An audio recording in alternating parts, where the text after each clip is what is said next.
Well, hello, everybody, and welcome to the last of our sessions here at LlewellynCon 2022. My name is Christopher Penczak, and today I'm going to be teaching about the Witch's Shield. And the Witch's Shield is a system and a philosophy about protection magic and self-defense, protection magic and psychic self-defense. And you may find that these days we need a lot of it because there's a lot of stuff going on out there in the world that affects our mood, that affects our health, that affects our well-being. So I'd like to talk a little bit about it and for people who are interested in a little bit more, because we can't quite do the whole class that can go on with this just in a half-hour session. A lot of this information can be found in my book called The Witch's Shield. And in it comes with the CD, which perhaps someday we'll get that released on little MP3 downloads. But for those of us who still have CD players, there's a CD in the back, and it guides you through some of the deeper meditations that are in that book. So how I got involved in a lot of protection and psychic self-defense is when you start going out to do magic more often, you realize you start to attract the attention of other things and other people. And so part of the magical trainings that we go through is the ability to be able to be centered and grounded and protected in whatever we're doing. In fact, one of the first things when you start teaching new students, and the first things that gets them upset or they get wondering if they've made the right decision going into magic and into witchcraft, is when you start a magical practice, when you sit before a candle, when you sit before an altar, when you're sitting down to do any type of magic or standing up and dancing around, whatever you may be doing that generates a magical energy to it, you'll find you start to attract a certain level of psychic attention. And what do I mean by psychic attention? Well, as a witch and a magician, one of the principles I really live by is as above, so below, as within, so without. And it's the idea that things and patterns repeat on multiple planes of existence. And so just as our physical world has all sorts of wonderful, yet sometimes scary or creepy crawly things throughout the world, like we have our scavengers and we have our parasites and we have things its job is to break things down. In nature, we have those equivalents in the psychic world. And so having those equivalent in the psychic world, sometimes people hear that, they think, oh, these must be evil spirits. And they're not evil per se. They're just things that we don't necessarily want in our space. Just like I can recognize that a rat or even a cockroach is holy and a part of nature, I don't want them hanging out in my house, right? So when you start to do magic, when you start to generate a magical energy of voltage, it's like a flash of light in the darkness psychically. And you start to kind of attract these attentions of what the beloved Donald Michael Craig, for those of you who don't know Donald Michael Craig, he's the author of Modern Magic, a wonderful teacher. He used to call this phenomenon the little nasties. And you'd start to get the attention of the little nasties. And not that they were nasty, that they could really hurt you in any meaningful way, but you'd feel like you were being watched. So you'd start to do your magic, you'd start to get into it. And if you were sensitive and aware of what was going on around you, you'd start to look over your shoulder and wonder, what was that? And you'd start to feel like a presence behind you or around you. And that was the little nasties coming up. And so essentially you've created this flare and attracted a level of attention, and things were checking you out. And if you're doing, traditional forms of magic and creating sacred space and being really clear in your intent, there's really not a whole lot that they can do, and they can't harm you in any way, but they're interested in what's going on. They're curious. But if you don't know what they are, it can create a lot of anxiety in the new practitioner. So one of the first things we like to learn is, well, how do I become protected? How do I shield myself? How do I protect myself? Because along with these littler nasties, there can be other forces out there that could be a little bit more serious. And other forces can sometimes come from not astral entities and spiritual entities, but from other people that we're in conflict with. And then the greatest enemy that you could have out there, I hate to tell you, but the greatest enemy you could have is yourself. Sometimes the worst curses that are cast against you are actually coming from you. So it's trying to understand, what is the source of the harm? How can I be protected? What else may be going on? Can I understand the mechanic of these psychic phenomenon? And then once I understand them, can I navigate them in the best possible way? So in general, when we look at any type of psychic attack, psychic defense that we need to look out for, there can be non-human, non-physical entities that we're looking at and worried about. There can be other humans, and those other humans can be those who are unintentionally causing harm, which is the vast majority of them. And there can be other humans that are intentionally causing harm. And then as you discern between those two, figuring out they both have some of the same remedies to them. And as we figure out from the people that can be causing harm, then we start to look at what part am I playing in this situation? How am I engaging? How have I been hooked in energetically to this? And is part of the solution me letting go of that hook? Is part of the solution me getting clearer in the situation? So in essence, those are the three areas we have to watch out for: the non-human, non-tangible, the humans, both intentional and non-intentional, and ourselves. So one of the things I like to look at in the philosophies of magic and psychic self-defense, I called my book The Witch's Shield. And what is the witch's shield but our pentacle, the five-pointed star? So when we think of the five-pointed star, it's usually a five-pointed star to indicate the elements of earth, air, fire, water, and spirit. It's the five senses plus the sixth sense as the circle around it. And often the pentacle is described as a coin or a shield. And it can be a shield in the sense that it can bar harmful energies, or it can open us to helpful and healing energies. So what does the shield do? So when we cast a circle, when we do any type of magic to the directions, one of the traditions out there is to hold your hand up and call to the elements and call to the spirits. And in your hand is the pentacle itself, the five fingers: earth, air, fire, water, and spirit. Not quite on those fingers, but you get what I'm saying. And so you'd hold it up, and some traditions would have very specific ways of drawing the pentagrams, and sometimes spirals to open and spirals to close. And the pentagram would be a gateway to bring in forces. And then the pentagram would be a gateway, like closing the door and shutting the door and barring the door so something can't come forward. So that's where we get some of our ideas of the pentagram being a door or a shield or something that can be closed or opened. And when we think about magical shielding, the idea that it can be closed or opened or can be a filter, like the different pentagrams we can draw, can open to certain energies and block out other energies. So when we're going to create a magical shield, some people today think, oh, you shouldn't shield. You shouldn't shield because it's going to block you off from all wonderful things and all good blessings and the things that you want. But in truth, a good shield is a filter. It's programmed, it's charged, it's consecrated around you to allow in the things that are helpful and healing for you and to block out the forces that would harm you. So when we think about the pentagram as a shield, when we think about the five elements of earth, air, fire, water, and spirit, often we wear a symbol like this and we consecrate it as an amulet. We consecrate it as a magical charm to protect us from harm. So one of the reasons why I wear this is because I want to have protection. It's also a sign of my magical religion. It's also a sign of faith. It's also a sign of magical intent. Laurie Cabot, my teacher, used to talk about how the pentagram is like a magical circuit board. And as time has gone on, I start to think of talismans and amulets and the geometric designs of sigils being like circuit boards. And they collect and guide energy in a particular pattern. So this five-pointed star, one of the names for it is the endless knot.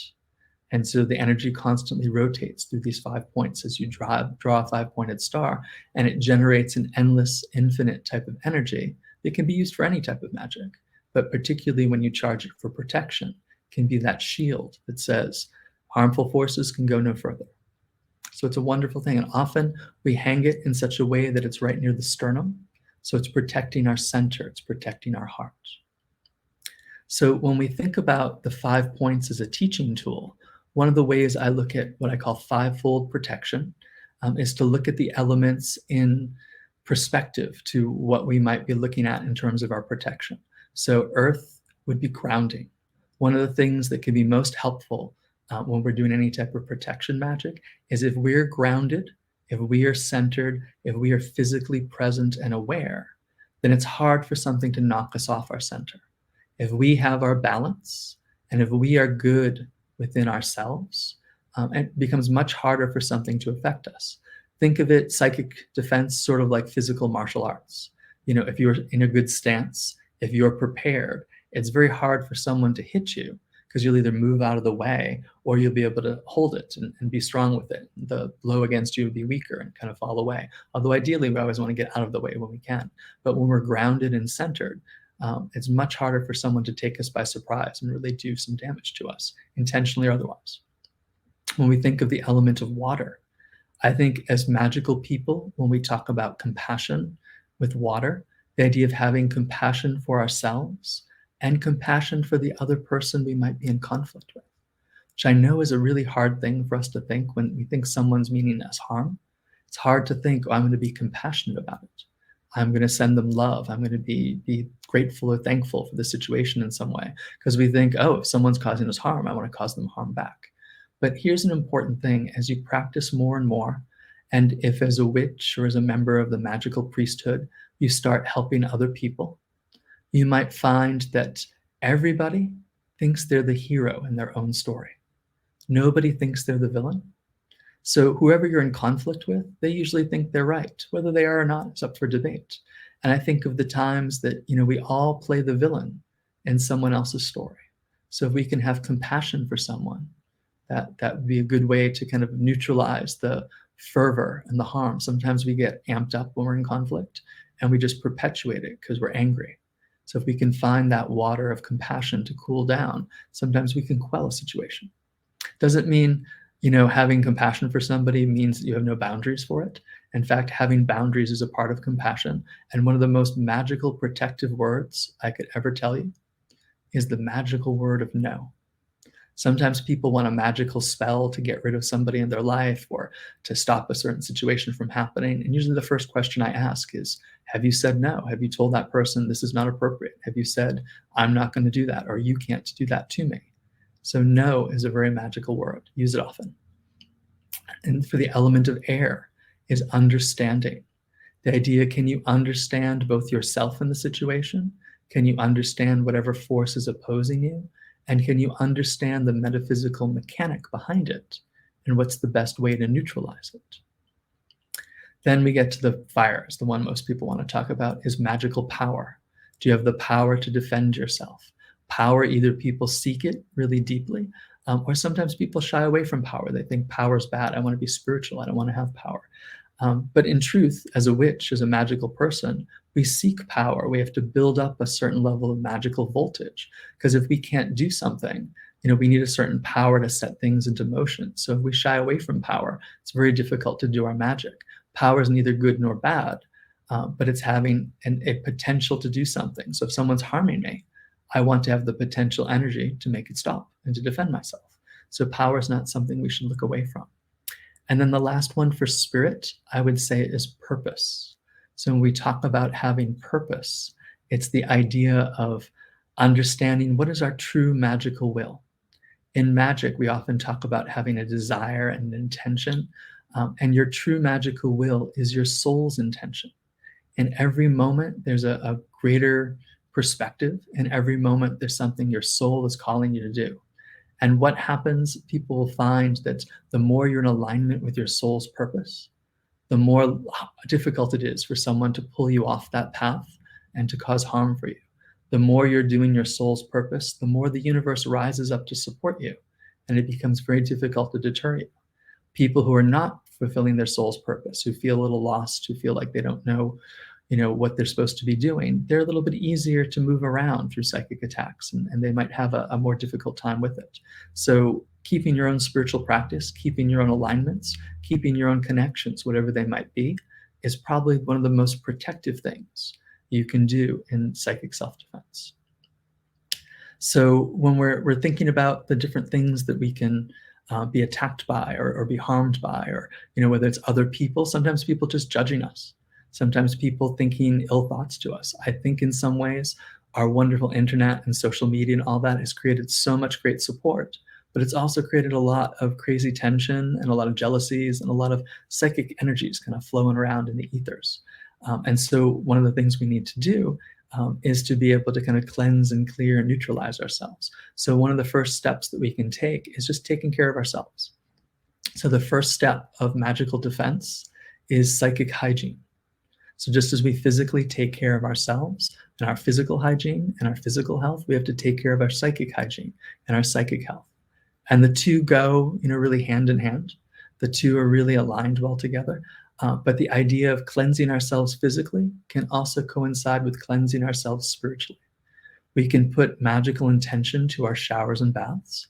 If you take baths, putting in cleansing herbs or oils, putting in salt to the bath is a great way to magically clear yourself. If you're taking a shower, imagining a ball of light at the shower head, and as the shower is moving through the ball of light, that light is pouring upon you. Great cleansing light is violet light, or some imagine a crystal white light, like looking through a prism, bathing yourself in this light and letting the light take away all the mental, emotional, psychic debris as the physical water takes away any of the physical dirt and grime and oil on your skin. It's just a good daily way of aligning yourself to kind of clear yourself out. I particularly love scent. I particularly like smoke. I like to burn some frankincense and myrrh incense, and I will bathe myself in the smoke. I will fumigate myself in the smoke. Sometimes I will take it to the 4 directions and just kind of create a simple sacred space before I come before my altar. And light my candle. Candles are also very cleansing. You might actually burn a candle that is for your purification. But getting yourself psychically clear as much as you can be really important. Also, the idea of getting yourself set to go out in the world, just as we get dressed in the world and we put on our appropriate attire, like what I'm wearing right now is good for teaching and for ritual. If I was going to a 9-to-5 office job, I might wear something different. If I'm going to a barbecue, I might wear something different. So figuring out what's the environment I'm going to be in, and then what is the appropriate way to clothe and to dress myself. And so psychically, how do we clothe and dress ourselves? Well, for me, it's a lot of wearing amulets, wearing magical charms that have a protective and magical quality to them. So some things I wear only in ritual, and some things I wear day to day. So like this is a pentacle I wear day to day, and it's been charged for protection. So symbols like pentagrams and pentacles, pentagrams a 5-pointed star, pentacle a 5-pointed star in a circle, can be taken and either before your altar, or if you know how to create sacred space like a magic circle, holding it within your hands, maybe passing it through some purifying smoke or dipping it in some salt water, and then holding it in your hands and charging it with the intention. I charge this pentagram, I charge this pentacle to protect me from all harm on any level. And repeating that 3 times. I charge this pentacle to protect me from all harm on any level. I charge this pentacle to protect me from all harm on any level. So mote it be. And then wearing it either outright so people can see it, or you could wear it under your clothes and still have the magic work. You might wear other symbols, like I'm also partial to the Egyptian Ankh. For Norse practitioners, it might be Thor's hammer. For Christian magicians, it might be the cross or the crucifix. All of these things have wonderful psychic protective aspects to them, inherent in their geometry, and also as part of their tradition. So if something's been used for protection for a long time, the idea is that it has a momentum of the past from when it's been used. And by you using it in the same way, you kind of hook into that momentum and it can add power. That's one of the reasons why, it's kind of the catch-22. Do I create something wholly new for myself? And is that more powerful? Or do I do it the way other people have done it? And is that more powerful? It depends on you and it depends on the thing you're doing. But sometimes when you connect to something that's traditional, you can kind of connect to that train of power that's been created over time and ride that momentum and ride that strength. And you also add to it. So the next person who uses it gets that strength too. So you're cleansed, and you're what old breastplate prayers, what they call Lorica prayers, say that you're girded. You're girded to go out into the world. You have, your defenses on, you have your protection on. So I always try to have something on. If I'm going in a little bit more difficult spot, I might wear a little bit more. So beyond my pentacle, I often wear a bracelet. This is shungite and red coral. Generally, dark stones and red stones are really protective. So things like red jasper, garnet, even ruby, and things like particularly black tourmaline, jet, smoky quartz, obsidian. Those are all wonderful things. And likewise, you would charge those in a sacred space for your intention. Do they have a natural power anyway? They do. They have a natural virtue. But the more you can interact with it, the more powerful it will be. And then if you feel like you're having psychic attack from, other places, you need something a little bit more of that power, a little bit more of the magical defense, you can create a psychic shield. And so in creating a psychic shield, you're going to take the energy of your aura, the energetic field, the mental, emotional, psychic field that is around you. Imagine that you're sort of like a battery, And the top of your head is one end of the pole, and the base of your spine or the base of your feet is another. And imagine just like a battery where it has the waves of magnetism coming out from it. Our mind and our emotions and our thoughts and feelings, our psyche, our soul, generates this field. And it comes in different levels and layers that we call the subtle bodies. But you can take the edge of it that's just about an arm's length in every direction, maybe a hand beyond your arm's length if it's healthy, and above you and below you. And you would charge that energy of that field just like you'd charge a talisman for protection. So what I'd like to do in the time that we have remaining is to guide you through kind of a simple meditation to charge your protection shield. And one of the symbols that we're going to do is we're going to use the image of the pentagram. And one of the ways you can use the pentagram and tie into that momentum of the past is to use what's called a banishing pentagram. Imagine before you the 5-pointed star. And if you want to trace it and draw it, start at the bottom left point and then draw and trace upward to the top point and complete the 5-pointed star. If you start at the bottom left point before you and you move all the way to the top point and then complete the star. Should have had a little handout for this. I apologize. I'm so bad with handouts. But if you're imagining on the screen and then you from the bottom left up and you create a 5-pointed star, we're going to place that in the 4 directions around us. A more complex version of this is called the Lesser Banishing Ritual, the Pentagram, and that can be found in my Witch's Shield book, as well as the Temple of High Witchcraft, and a lot of great books out there. But we're going to do a very simple version of just charging our shield for protection. So if you'd like to do that with me, I invite you to just get comfortable in a good seated place and take a few deep breaths in. Just try to relax your body. As you breathe out, let out all tension. As you breathe out, release all that does not serve.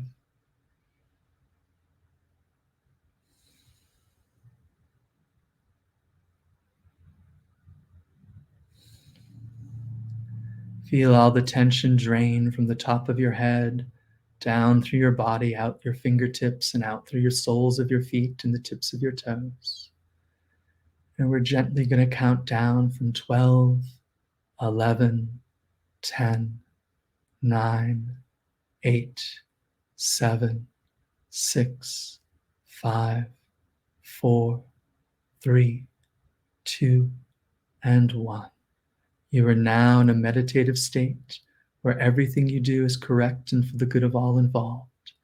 Let us go deeper. 13, 12, 11, 10, 9, 8, 7, 6, 5, 4, 3, 2, and 1.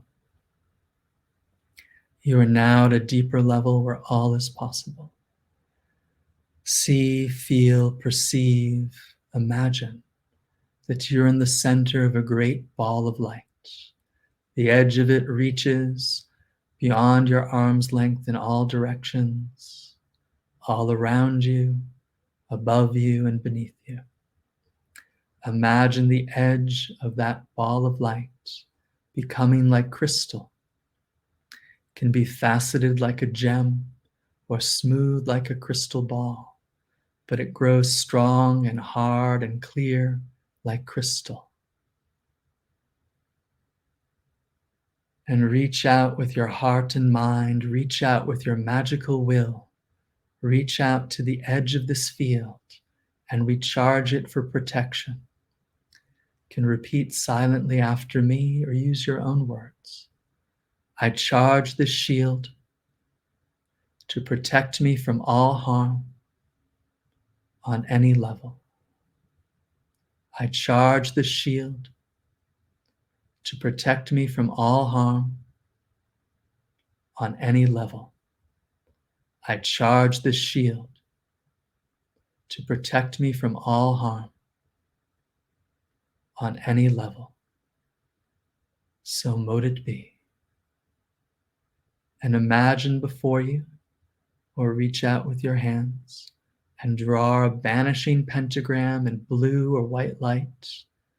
Believe, see, know that it is there, and push it into the edge of your field. And then imagine turning it and drawing to your right the pentagram, placing it to the edge of your field, turning behind you, placing the 5-pointed pentagram into the edge of your field, and then to the left, drawing a banishing pentagram, placing it in the edge of your field. Feel the 4 stars before you, to your right, behind you, and to your left, etched within your shield, and know that you are protected from all harm while allowing in all good things, all blessings. You have a filter to protect you from harm physically, emotionally, mentally, and psychically. Blessed be. And we bring our awareness gently up, counting from 1 to 13 and 1 to 12. 1, 2, 3, 4, 5, 6, 7, 8, 9, 10, 11, 12, 13. 1, 2, 3, 4, 5, 6, 7, 8, 9, 10, 11, and 12. Wiggle your fingers and arms, wiggle your toes and ankles and legs, and come back. And I often invite people to bring their hands to the crown of their head and just sweep down to settle their energy 3 times. I release all that does not serve. I'm in balance with myself. I'm in balance with the universe. And if you need some additional grounding, imagine the base of your spine has like the roots of a tree coming out of it, and they're digging into the earth beneath you. So that's a great meditation to repeat regularly. Once you have it set, there'll always be some energy there to protect you, but the more you repeat it, the more you'll find the stronger it'll grow. So this is a meditation I do frequently still. 25 years later, I'm still doing it often. So it's just good to reset that boundary energetically and reset that filter. And it's not necessarily going to stop physical harm from you, like if someone goes to punch you, someone goes to shoot you, but it does give you an intuitive understanding to kind of pull you naturally out of harm's way. So you'll often find yourself, doing something, following your intuition, and realizing, if you didn't follow that intuition, you might have been in harm's way. So I think we only have a few more minutes left. I hope to do some questions if people had questions, but I also wanted to get that meditation in there. So, and you can cast that shield around cars. You can cast that shield around your home. Generally, don't cast it around other people unless you have their permission. But it's a good meditation just to use the natural energy and program it for protection. So I'm not seeing any questions in the chat room, but I'm always happy to take some. Thank you, everybody. It's been an honor to be here at LlewellynCon 2022.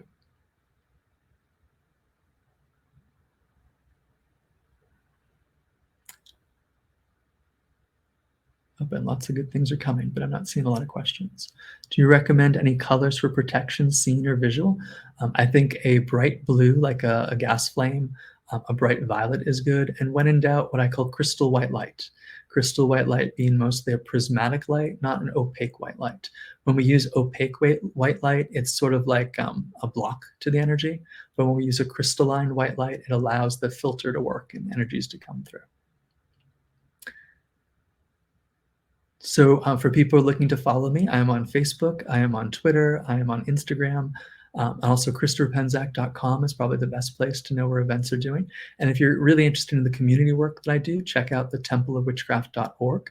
And a great way to just let folks know that we're doing the 20-year anniversary editions of the Temple of Witchcraft series. If you're not familiar with them, it's a 6-volume set of training books. And the first one, The Inner Temple of Witchcraft, came out in the 20-year anniversary edition, both soft and hardcover. And we'll be having other ones coming out as the years progress. Outer Temple should be out this fall, and hopefully one a year until they're all done. And then the material from this presentation was in a book called The Witch's Shield, which is sort of my practical magic series. And also the companions for that are The Witch's Heart on love magic and The Witch's Coin on money magic. Will I be coming out with a new book? I do have lots of new books coming out. Primarily that I have probably my most recent book is called The Witch's Hut, a little artsy book that you might want to check out through Copper Cauldron Publishing. Well, thank you so much, everybody.